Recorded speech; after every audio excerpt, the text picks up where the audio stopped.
Welcome to the CHCH Newsmakers podcast. I'm your host, Rick Zamperin. If it's making news in Hamilton, Halton, and Niagara, across the country or around the world, we're going to tackle it right here on Newsmakers. It is called the oldest profession on the planet, sex work.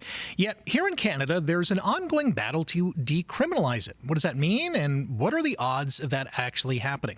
Joining us today is Jelena Vermilion, a Canadian sex work advocate and executive director of SWAP, the Sex Worker Action Program here in Hamilton. Thanks for joining us today. Thanks for having me. Much appreciated. I love origin stories. Anyone who knows me, I love learning about how people got into things. Sure. How did you get into sex work? Tell us about that. I was homeless in 2014, and I needed income, and I needed a way to stabilize my life. And I was living in the Kitchener, Cambridge, the Tri-Cities as they call it, Kitchener, Cambridge, Waterloo, where I grew up. And I needed to stabilize my life. And so I entered sex work because I had always seen sex work as a viable form of income and form of employment. Never judged people that were in the profession, and I thought it was a way that I would be able to make a survival, a living, and maybe get out of the hole I was in effectively, with being homeless. I was homeless for about 3 or 4 months, and I was able to get an apartment as the result of doing sex work. Wow, look at you now. It's not like you can go to a job board and say, okay, I want to do that. No. How does this happen? Well, I think in my case, I met someone at the shelter who was already doing sex work. Okay. She, was using a hotel. And it was through learning how she did her trade that I learned how to do mine and how I wanted to do mine. So it was, I wouldn't say that I was, procured into it. I would say that I was curious. I wanted to learn, and I made a decision to continue to do it.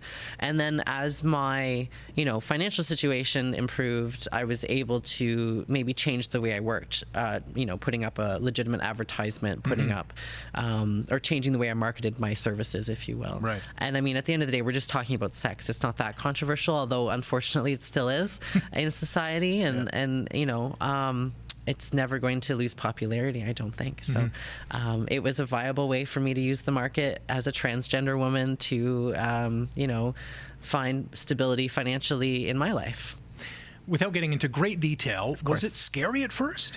Yeah. Meeting people and having intimate moments with strangers, absolutely. It's difficult to manage those moments because people don't really consider the skills that sex workers have when they're operating a business effectively. Maybe you have a website that you're a webmaster of. Right. Maybe you have copy on your advertisement that you've written yourself. And then also the interpersonal skills that come with sex work, that actually managing the emotions of a client. And when we're talking about transgender women selling sexual services, there's that added element of that client maybe has some internalized homophobia, transphobia. What am I gay for seeing this woman? Am I, because you're facilitating space for a person to explore their sexuality, and I consider that to be a sacred thing. And there are moments where, if that person has like some sort of guilt that breaks through or, shame, it could be potentially turn into violence. And thankfully I've been very, those moments really haven't happened a lot in my work over the decade that I've done sex work. But it can be scary because you're dealing with men. You're dealing with men who may do you harm. Right. And that's true whether we're talking about sex for, an exchange of something explicit or in any relationship where sex might happen, between a husband and a wife. There's power differentials in all junctures in life, and that's what makes it scary. Not, the fact that I'm selling sexual services, but rather that we live in a criminalized atmosphere. And if it was to go awry, the idea that if I called the police, maybe the police wouldn't take me seriously. They wouldn't consider me a credible victim, or they wouldn't consider the violence that I experienced if I experienced it. Maybe they might consider it to be an occupational hazard, an acceptable form of violence. And that's what we in society unfortunately do too much of, accept the violence that is subjected against sex workers. I know you always have to be vigilant. Yeah. This is not an easy line of work. But when did you become comfortable with what you were doing? And did that take a while? I think that there is a certain amount of, how do I say? The intent is always up. Yeah, right? It's I'm always looking to provide like a good experience. It's not just about the physicality. It's it's about the connection, the meeting of the minds. It's about someone feeling like they've been heard, listened to, witnessed. Some people love their wives and their families, and yet they still see sex workers as the result of seeking intimacy, seeking connection. And that's true in any relationship, whether those relationships are sexual, romantic, or just platonic or familial. People are seeking connection at all moments in their life, and sometimes sex is a way to get that goal. This might be simplifying it, but do you play psychiatrist at times as well? Maybe psychologist? I do think that sex workers play the role of a therapist, even if they don't have, a psychological degree or, they don't practice psychiatry in a regulated sense.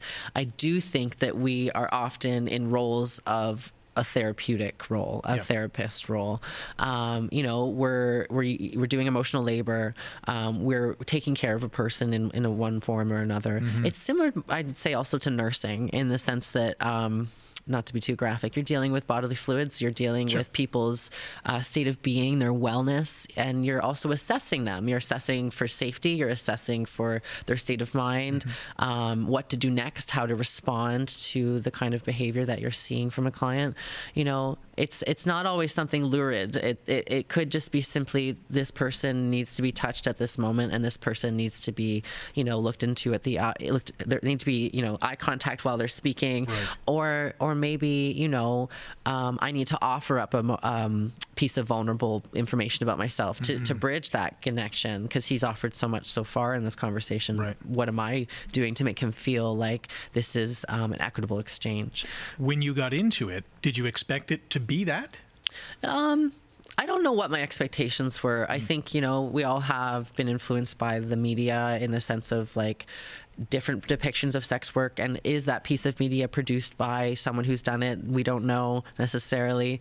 But the kinds of media that I was exposed to, which does inform my archival work with Swap Hamilton and the library, are pieces of media that I would consider to be more affirming. So I'm thinking of Billie Piper's The Secret Diary of a Call Girl, Harlots even, the more recent show based in the 1800s in the UK. They showed real nuanced depictions of sex workers that left me with the impression that they were working women.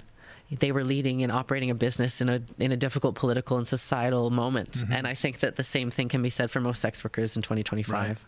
So you've been in the industry for over 10 years. Yes. How has it changed or evolved, or has it?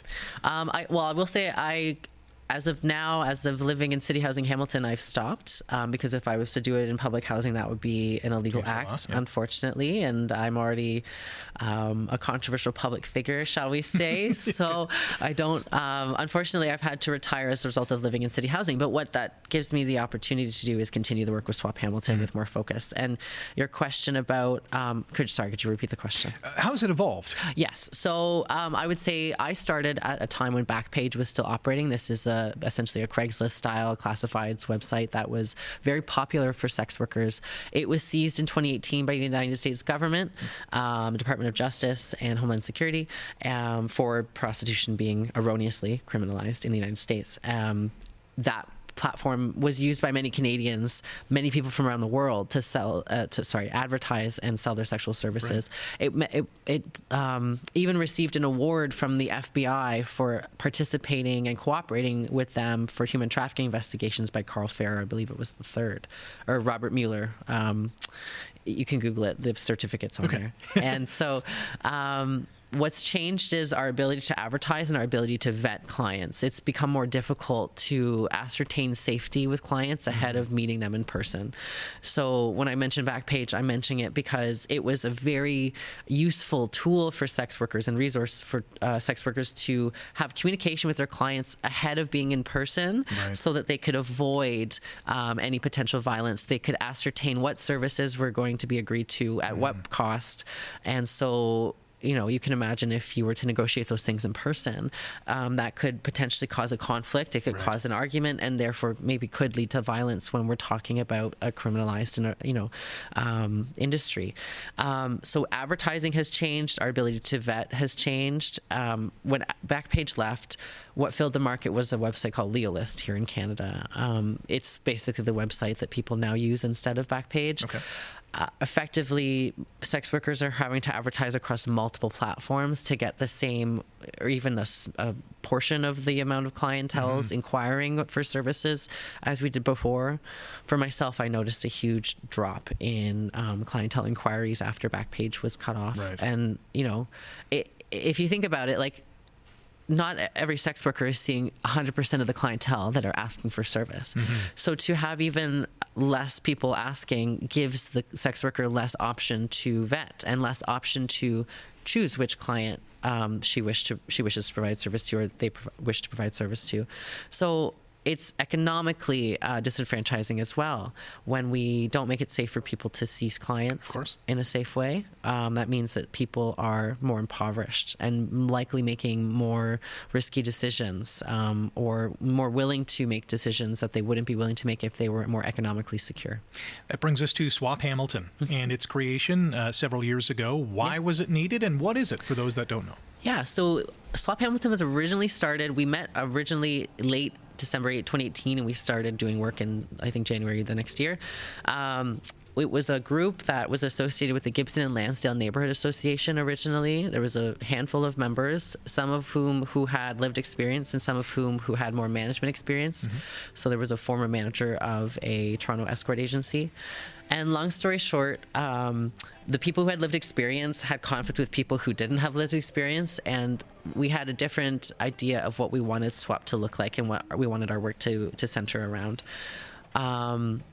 If I can be polite, I would say that the people who didn't have lived experience had a view to getting street-based sex workers off the street to eliminate the eyesore, as they put it, and we had the view to protecting their safety and rights and making sure that, conversations like this were happening such that we could, fully interrogate and interview our feelings about sex work and the Barton Street stigma, as I would refer to it, as its own phenomena. We want to encourage dignity, encourage conversation, encourage compassion, ultimately. And so through direct action, we just kicked those people out and decided, no, we are going to lead as sex workers because people have spent enough time speaking for us and doing things on our behalf that actually have been harmful and tokenizing.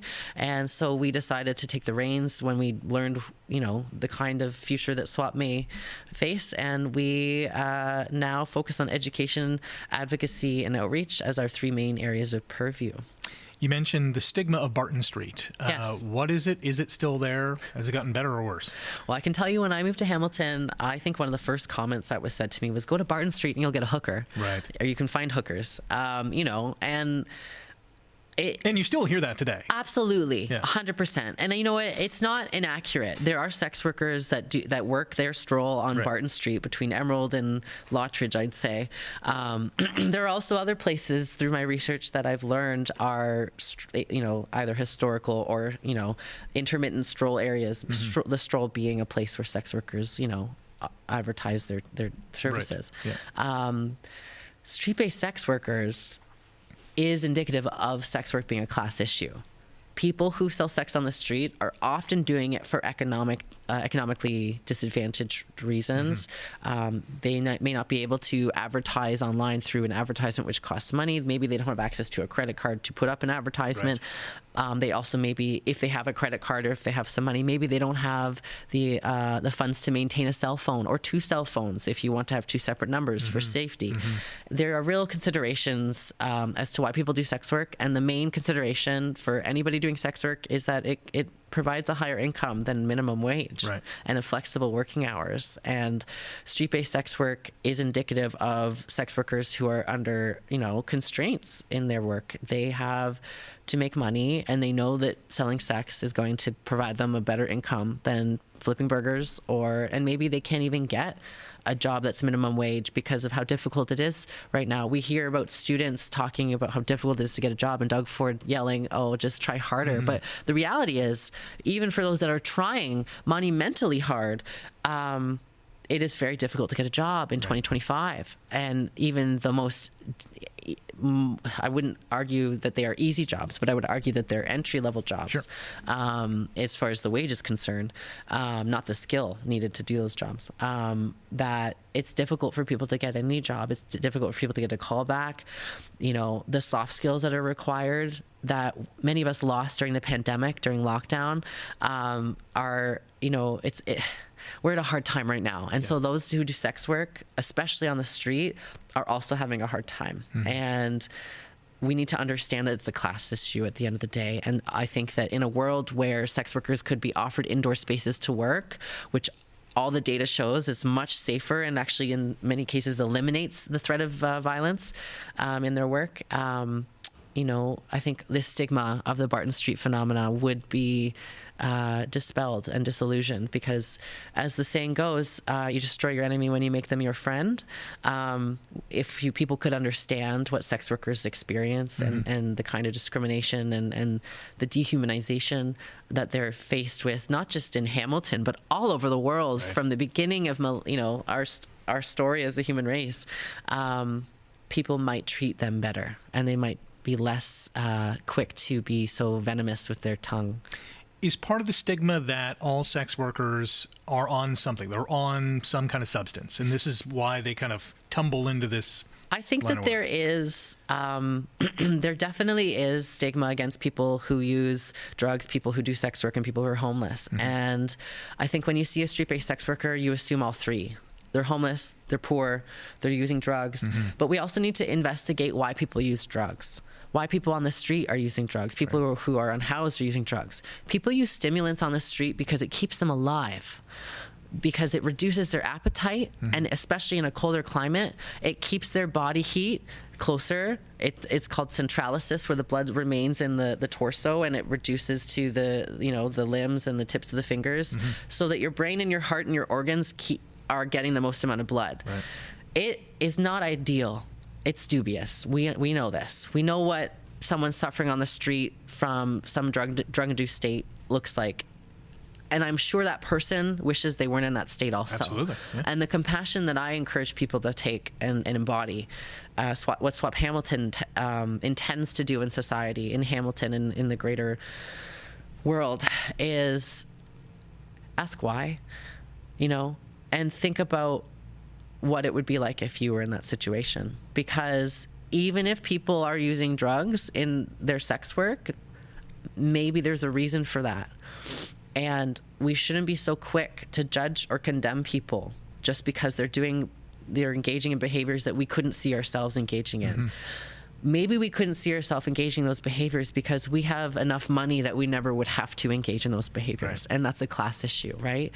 It's a justice issue. It's a women's rights issue. It's a disability rights issue. And also it's a trans issue.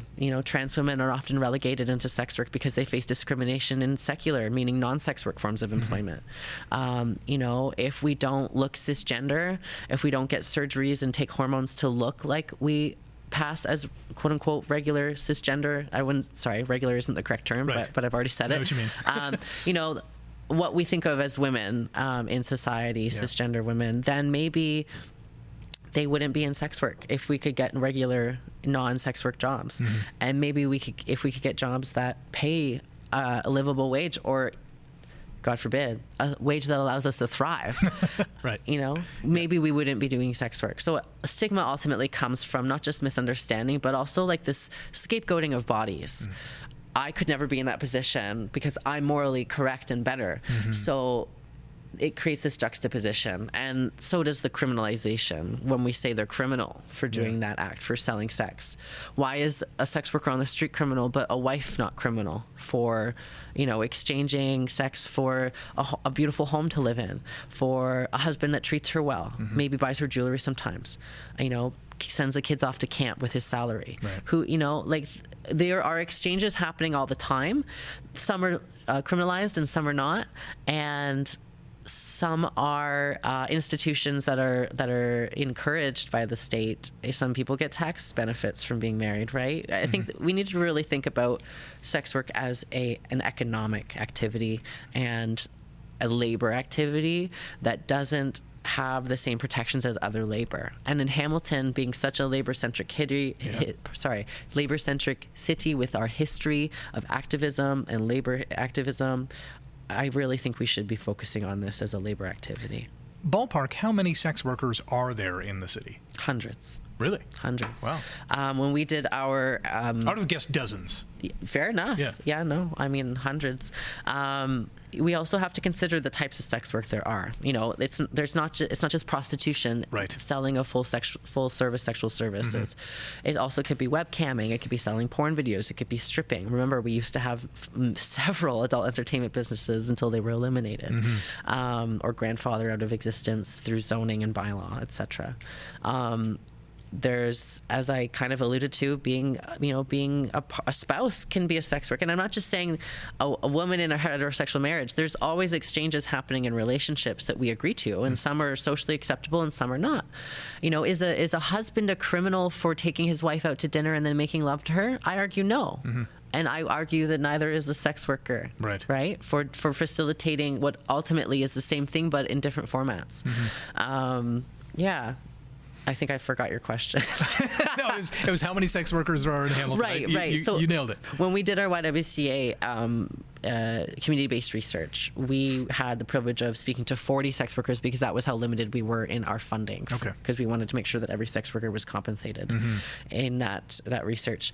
That was 40 homeless street-based sex workers alone. Wow. So, you know, of my friends, of them that I know do sex work, you know, there's that milieu, and then there's the homeless sex workers, the sex workers that are more impoverished, if you will, and then there's the sex workers that maybe would never publicly identify themselves as having done it or doing it currently because they do it as, you know, under the table, not under the table meaning financially, but they don't tell their peers, they don't tell their friends, they don't tell their family that, yes, I sell sex on the side, I have an OnlyFans, I do this, I do that. But I mean, especially during the pandemic, we saw the proliferation of OnlyFans, you know, over 100,000 accounts in 2020 were opened. That's sex work, whether we'd like to admit it or not.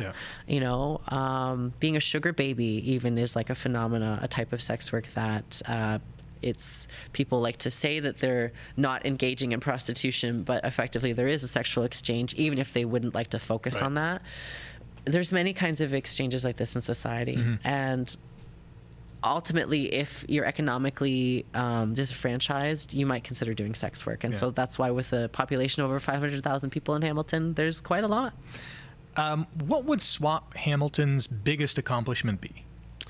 I think through our research, we have accomplished a changing in the zeitgeist.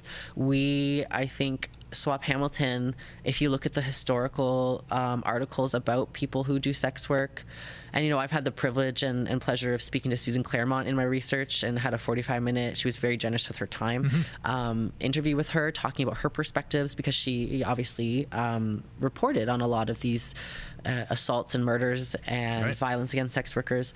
And I will say that one thing I'm proud of, and one of SWAP's largest accomplishments, is changing people's hearts and minds. We want to, it's not just about making you agree with us, because ultimately we don't mind if you disagree with us. What we care about is that you are speaking in a way and promoting a society and a Hamilton that says it's not acceptable to allow violence against sex workers.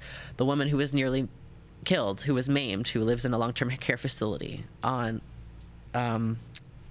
between Salamaria and the other business in that alleyway near Emerald. You know, when we had so many people show up, including, you know, Cameron Croach and other amazing community leaders, to show solidarity for that woman, that's our accomplishment. The humanity, to instill humanity back into the conversation, and to say that we're talking about people. We're talking about people, human beings. Who cares if they sell sex? We're talking about sex. It's a pleasurable, normal human activity. Why should we be punished? Whether we're women or men doing sex work, whether we're, you know, we are people, we should not be promoting the denigration of another human being. And I believe, and SWAP believes, that stigma, when we stigmatize other people, that's truly the degradation of another person. That's what truly degrades another person, is to say, to society to promote the idea in society that these people don't deserve dignity. They deserve to die because they sell sex. No, not at all. They deserve to, like any other person, make mistakes. And I'm not saying that doing sex work is a mistake. I'm saying that, you know, we talk about the correlation between drug use and sex work because of stigma. Right. Because of maybe some of us think of street-based sex workers strung out on the street as the immediate stereotype, and that's it, stereotype of what sex workers are or could be. And, you know, talking to anybody from a group that you don't have a full understanding about, misgivings about even, can open one's mind. And I think that we've been, as SWAP, been given a platform in order to speak as sex workers, to speak from our experiences. And, you know, like, I know what it's like to feel worthless. I know what it's like to feel downtrodden. And I try to embody an ethic, an ethos that models behavior that is benevolent. Maybe not benevolent, that's saying, maybe that's a little too patting myself on the back. But what I mean to say is that it's compassionate. It promotes compassion. Because it's beyond empathy. It's, I want to end your suffering. And part of how we end suffering is by changing the way we speak about people. Because we hold the power to publish or to eliminate stigma. Yeah. And we choose to combat stigma.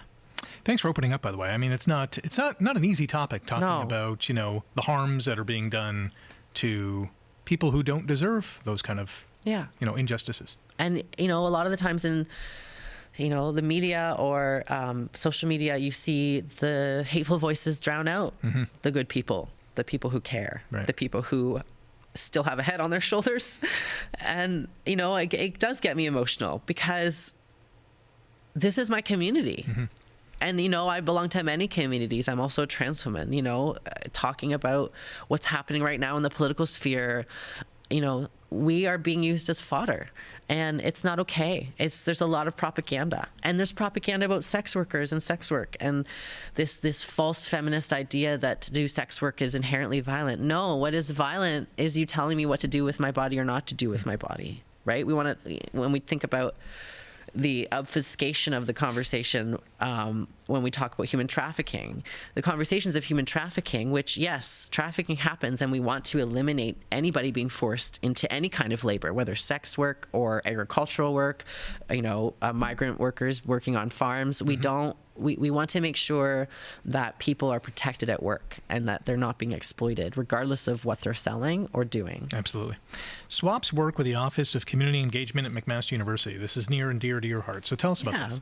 So we're really lucky. SWAP Hamilton is actually a community partner with the Office of Community Engagement. We started with, how did we actually connect? We started connecting. We've done so much, it's kind of all blurred together. Right, yeah. We connected, I believe, originally through my work with Dr. Andrew Zafiro, Communications Associate Professor with McMaster, also an outstanding scholar named this year.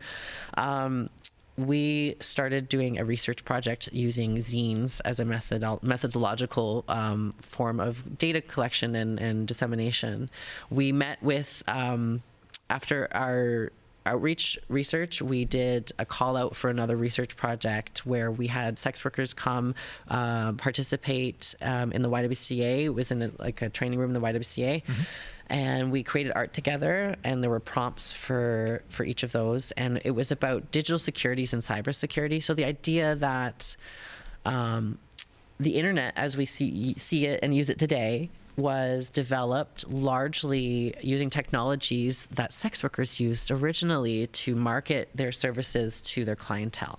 So I'm thinking payment processors, JPEGs, even early ASCII graphics were used to look like sexual figures and to promote services of sex workers. But then they were deplatformed. So you know, PayPal doesn't allow sexual services. You know, you can't purchase things using PayPal like that unless they're through a proper payment processor. We've been eked out of our own communities, even though we built them. And another different example is the West. When we built the cities and we had the miners, well, sex workers tempered their labor through providing sexual services. We built many cities, and often we can't really participate civically in them. So it's this juxtaposition of, what can sex workers do on the internet now versus what did they create? And so these participants were able to give their perspectives specifically as people who are accessing the WISE services. So people who have experiences of being homeless, people who are doing street-based sex work, etc. And we ultimately published 4 zines called Trespassing, volumes 1 to 4. And it was excellent. It was a really great exploration of what digital security meant to people, what technology means to people who are disenfranchised from society. Pardon me, my nose is itchy. That's okay. You're nominated for, and congrats on this, by the way, an honorary Doctor of Laws degree at McMaster 2026. How did this happen? Kind of unbelievable. Yeah. Well, I guess people believed in me. So my work kind of extends across multiple sectors. We work at the library. We've been working on our archive for over 5 years now. We've had a memorandum of understanding since 2021 with the HPL, Local History and Archives. This is like the production of a huge swath. To give an idea, it's about 28 bankers' boxes large right now. Wow. It's almost as large as the Hamilton Council of Women Fawns collection, and larger, I believe, or approaching as large as the Matthew Johnstone Fawns. Wow. And this is all research in this So collection? what this is a collection of media. So it's books, some of which are, autobiographical, some are memoirs, some are more policy-based, educational-based. There's like Palgrave Macmillan Springer books, for example. Okay. And effectively in the pandemic, in the lockdown, I started being exposed to different books that I hadn't ever seen before. And I was like, wow, these are amazing. I want to learn more about them. And like, why haven't they ever been digitized? Why haven't people seen them before? And then effectively I started scanning books, creating an archive of books that had never been digitized before, rare print, out of print, stuff like that. And then also curating and consolidating books, more newer books that maybe there was already a PDF out there of, right? And this is a collection of material that is meant to be for researchers. It's meant to influence social policy, public policy, and the history, effectively, so that people can understand what sex workers have been saying over decades of advocacy, and hopefully that any research that's done in the future is being done in a culturally competent way. So this collection is housed at the archive. This the archive itself and it's being built was part of what brought on the nomination, because it's, if you read the letter that Anna Patterson from the HPL wrote, it was very flattering and also underscored the importance of how these materials are going to allow researchers, the way she put it was, researchers will be ecstatic for decades to come to access the materials. Nice. And I did that myself. And it's about, the funds that go into those books, but also the fact that it's a curated resource from someone who has been in the industry, who understands, what kind of information is important to glean and what information is not. So there's the archive. There's also the fact that we've participated in the city, different committees, delegating to different committees, the Police Services Committee, Emergency and Community Services, Governance Sub-Review Committee, General Issues Committee, etc. The LGBTQ Advisory Committee back when it was, running. We are actively involved in our civic discourse in order to improve the lives of not just sex workers, but also for transgender, non-binary, intersex, and two-spirit people who are gender non-conforming or gender diverse. We want a life that is safe for all of us, and that begins with not just representation, but also people like me being respected and taken seriously. Right. So thank you for having me here today. Good for you. No, thanks for being here. Let's talk about decriminalization, because there is some confusion around how it works. Yeah. Sex work is decriminalized in New Zealand, Belgium, and parts of Australia. Yes. So what does that mean, and what is legal and what is not? Sure. So decriminalization is the removal of all mentions of sex work in the criminal code. Okay. Effectively removes the state's ability to have an influence over your sex life. So bringing up the quote from Pierre Elliott Trudeau about not having the government in our bedroom, we can't say that. So I'm thinking about, for a second, buggery, formerly anal sex in the criminal code. It was effectively a way that homosexuality was criminalized in Canada. Right. When we decriminalized that, we didn't go back and recriminalize it, right? So keep that in mind. Okay. So for sex work, in the Bedford case, in 2013, it was 3 of the laws were found unconstitutional. The body house law, the communicating law, and living off the avails of prostitution, or material benefit as it's now called. Right. And so effectively it was decriminalized for a year, and then Parliament instituted what we now have, PCEPA, or Bill C-36, the Protection of Communities and Exploited Persons Act. Of course, they frame us as exploited persons because they see sex work as inherently exploitative. Right. I'm sorry, repeat the question again. My ADHD. Decriminalization. Yes. And so in Canada, we had it for a small period of time. Decriminalization effectively removes the state's ability to control. In New Zealand, we have examples where sex workers can now use the decriminalized atmosphere as a way to protect their labor rights. So if a sex worker sees a client and that client doesn't pay, she can call the police. And there have been many examples of that since decriminalization in 2003. It's been decriminalized for 22 years by Georgina Bair, a Maori Indigenous trans woman who died recently of kidney failure, I believe in 2016 or within the last 5 years. Okay. That sex worker can make sure that the police get involved. The police no longer have a conflict with sex workers because sex workers aren't seen as doing anything unlawful. What they're doing now is seen as lawful. So the police have no reason to be in conflict with the sex worker. And when that sex worker calls for help, if she's been, extorted or not paid for services, the police officer will call back to the client and be like, you need to pay her. You need to pay the sex worker. Like any normal business. Like any other business. Right. Exactly. Because, it's this fact that it's revolving around sex that we have such a hang up in society. Yeah. And it's not just lack of education, it's also moralism, it's religious dogma. And Hamilton is a much more Catholic Toronto, as they used to say. Right. So, there's reasons for people's hang-ups around sex. Decriminalization effectively removes that control such that sex workers, their activities are lawful, so that if they are victims of violence, they can call the police, and it improves those relationships. Maybe they won't be perfect because of, history, but it will remove that conflict. We do not want legalization, talking about the juxtaposition of decriminalization here, because it would make the state the pimp. Okay. It would create a 2-tier system innately, because there would be people who do sex work who are willing to participate and cooperate with whatever regime is created under legalization. So let's say the legalization of cannabis.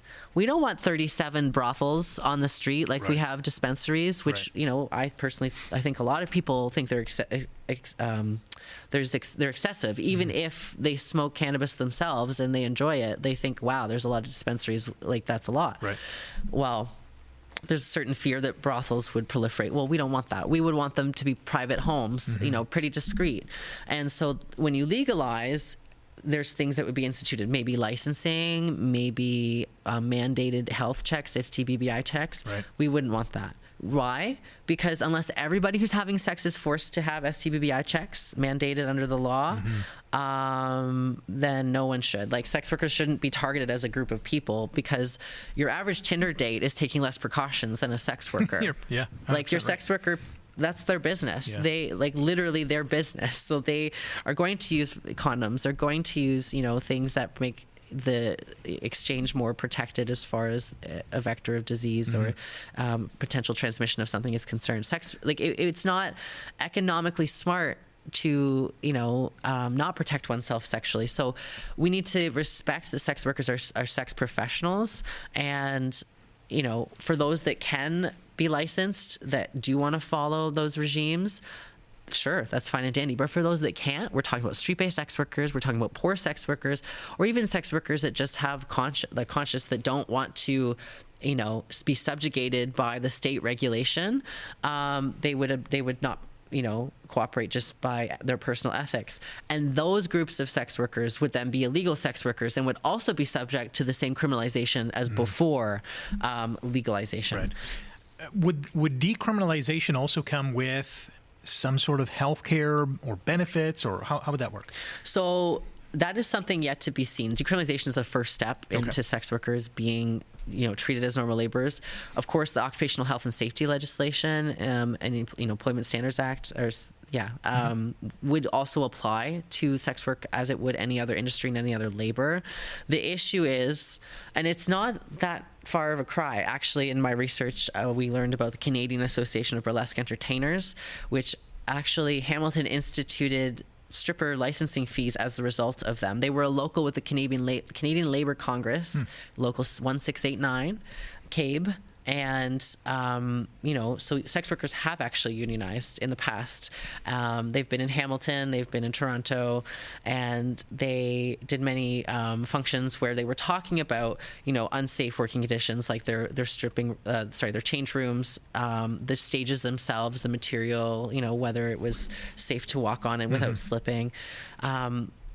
Decriminalization would allow for these labor protections, and it would allow for conversations around what that actually means. Right. I think, each industry and each profession has their own college. So I don't know if that would if that's something that would happen if we'd have a college of sex workers. Right. But I do think we'd have a regulating body. Yeah. We got about 10 or 15 minutes to go here. City of Vancouver did something unique, maybe not unique in Canada, obviously. Yes. In terms of an audit.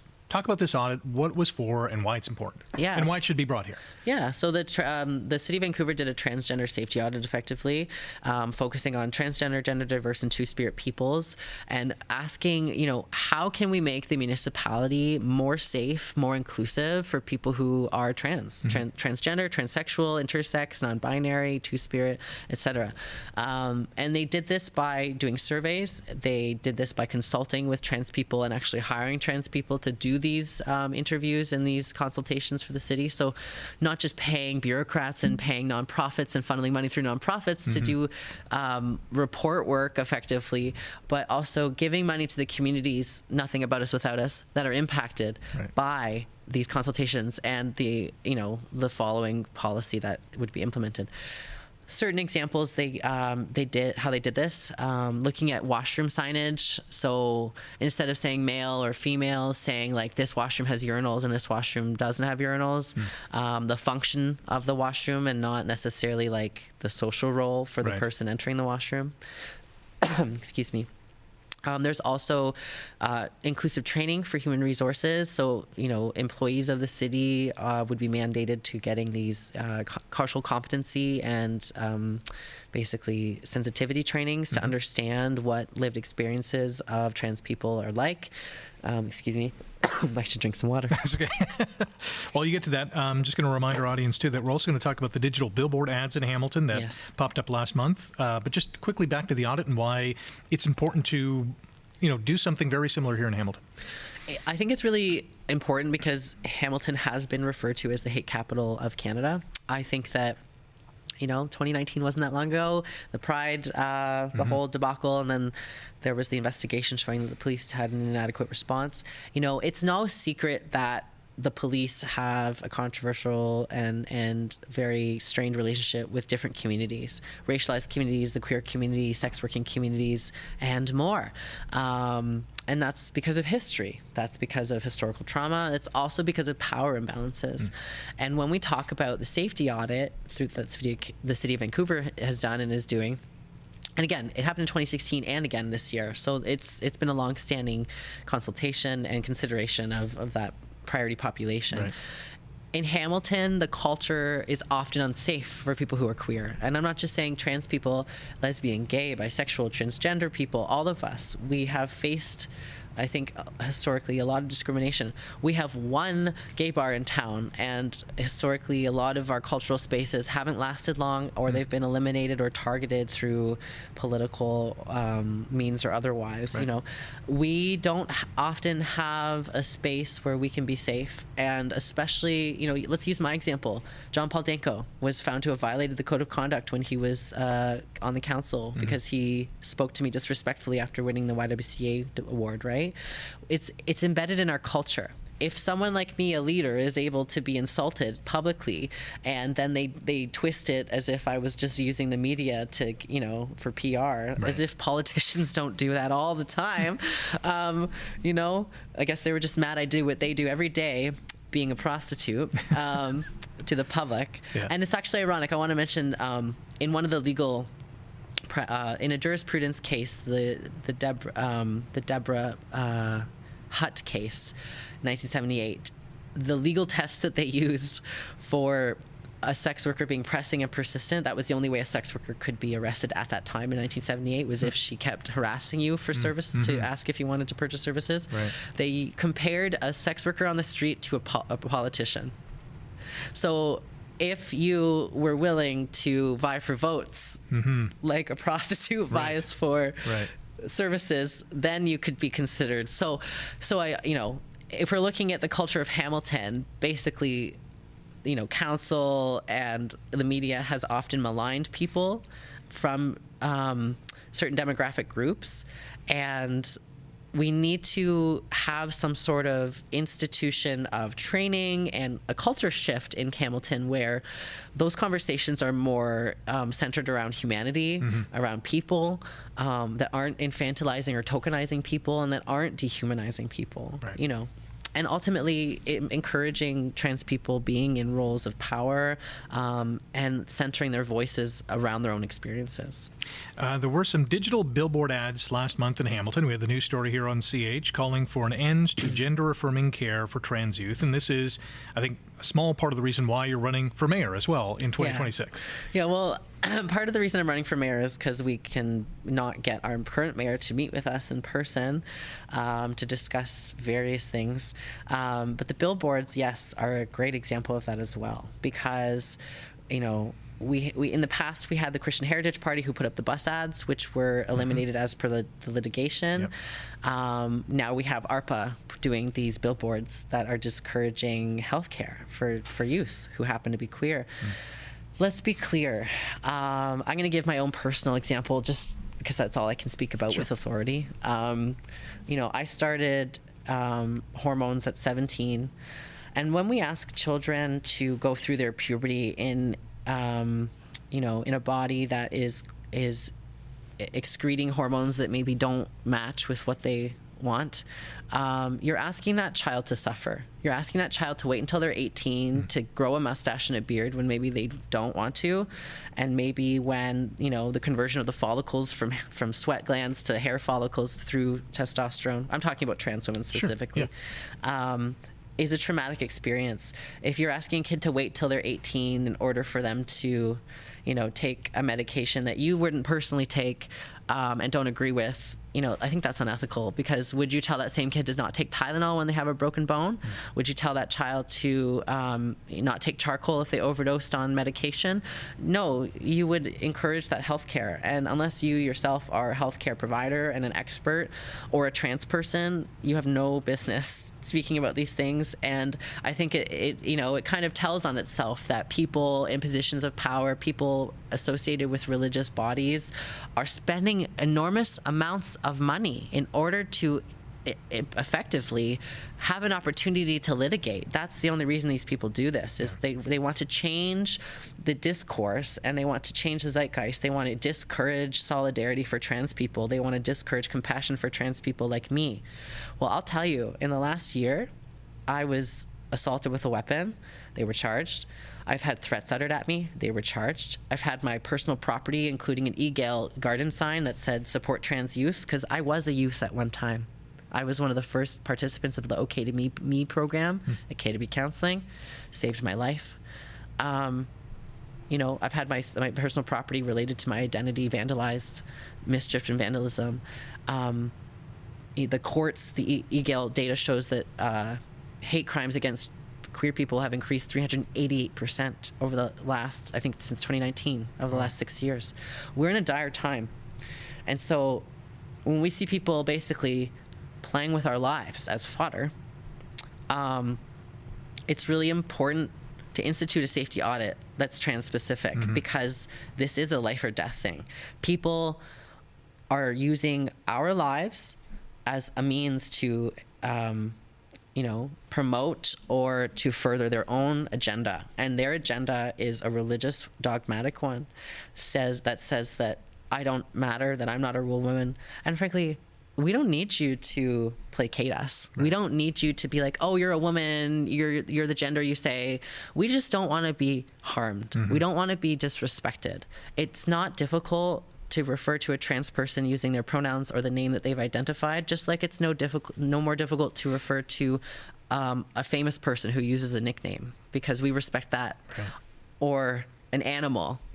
I often see people, lovely dog, how old is she? Oh, it's a he. Oh, I'm sorry. Like, they have this big reaction for an animal or a celebrity when they make a mistake, but they have no consideration towards the humanity of a trans person when that same mistake is made, or when they've identified their name or gender. Mm-hmm. Trans people deserve to live. We deserve to grow old in safety. We deserve to, be respected and considered. And ultimately, we want a city that promotes those values. They talk about children growing old. Well, I was a child once, and some children are gay, and some children are trans, and we need to have a world where they can figure that out for themselves. Yeah. And discouraging healthcare is not going to help that. We got a couple of minutes left. I want to talk to you about your archival research project. Sure. On the adult entertainment business in this, or history in this community. Yes. In a nutshell, what are you hoping to achieve? So it was granted a grant through the W.A. Percy Foundation for Historical and Social Studies. We have, for the last year, been looking at newspaper records, Archives of Ontario records, Library Archives Canada, different fonts collections, the library. We're looking at police reports, etc. We're looking at the history of policing in Hamilton, how the HPS sort of proliferated, when they professionalized in the 60s and onwards. We've also looked at stuff as early as the 1800s. At the we're basically looking at what adult entertainment businesses existed, why they are no longer existing in Hamilton.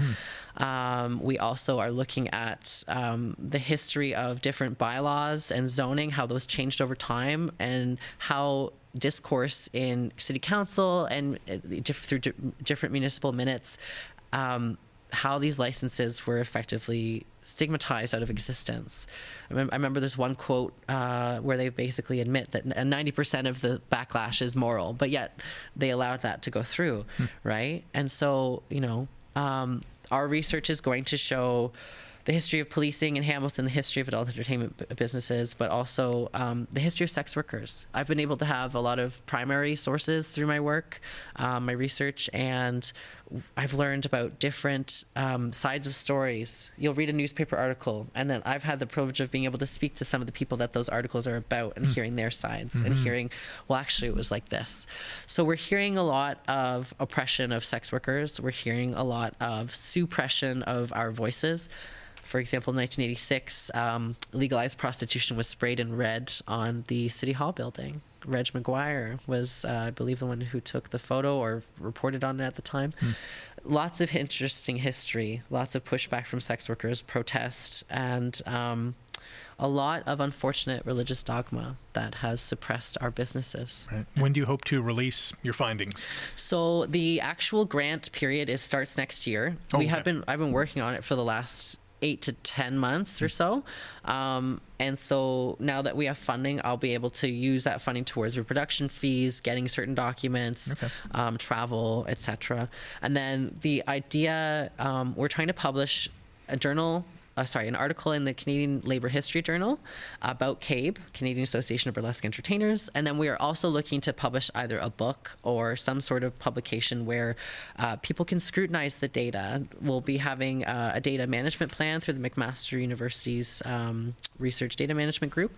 And we will be allowing people to go back into the data and scrutinize it after we publish what we publish. I'm looking forward to seeing that. Me too. Thank you so much for joining us today. Thank you so much for having us. And for having this raw conversation. Thank you very much, Rick. That is it for the Newsmakers podcast. And a big thank you to the All-Star cast behind the scenes as well. If you like today's episode, click the thumbs up, hit that subscribe button, leave a comment as well. Catch the Newsmakers podcast on chch.com/podcasts and wherever you get your favorite podcasts.